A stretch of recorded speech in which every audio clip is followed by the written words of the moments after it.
அகில உலகில் இருக்கக்கூடிய எல்லா கிறிஸ்தவர்களும் இயேசுனுடைய உயிர்ப்பு பெருவிழாவை ஆரவாரத்தோடு மகிழ்ச்சியோடு கொண்டாடி கொண்டிருக்கக்கூடிய இந்த வேளையில் இந்த நாள் நமக்கு கொடுக்கக்கூடிய ஒரு உன்னதமான செய்தி, எல்லாம் கடந்து போகும்.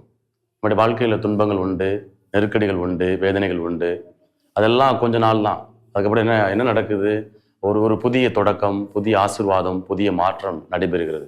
அதே போல தான் இயேசு ஆண்டவர் இந்த உலகத்தில் கொன்னுட்டோம் அப்படின்னு நினைத்து கொண்டிருக்கக்கூடிய அந்த வேளையில் கடவுள் சாவே உன் கொடுக்கு எங்கே, வெற்றி எங்கே என்ற அந்த இறைவார்த்தைக்கேற்ப சாவை வெற்றி கொண்டவராக இந்த உலகத்தில் உயிர்த்தெழுந்து இன்றைக்கு கோடிக்கணக்கான மக்கள் அவரை பின்பற்றக்கூடியவர்களாக, அவர் வணங்கக்கூடிய உன்னதமான கடவுளாக இருக்கிறார்.